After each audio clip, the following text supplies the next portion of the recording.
Outpatient Extension Program kan Naga City, pig-aprobitsaran kan nasa 300 na nagenyo.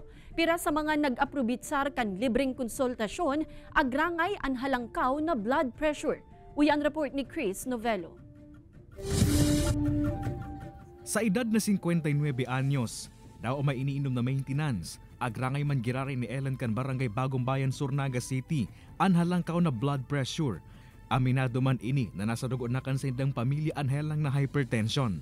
Kung minsan po, araw katong sarong taon na January 8, inatake ako kato, nag-200 ang dugo ko, nag-160 ang Uber.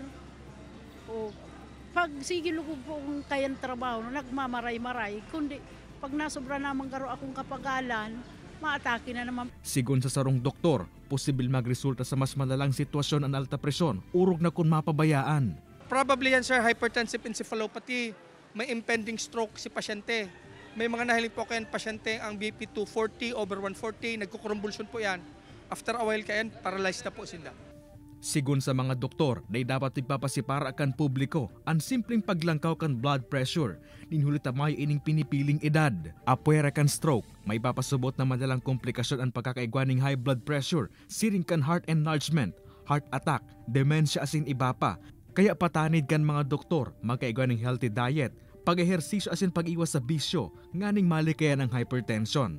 Kasubago kan ginibo sa Barangay Bagong Bayan Sur ang Outpatient Extension Program na obhetong mairani pa sa komunidad ang accessible healthcare sa mga nagenyo. Kay Baran si Jovel Ubiso, Chris Novello, Balitang Bicolandia.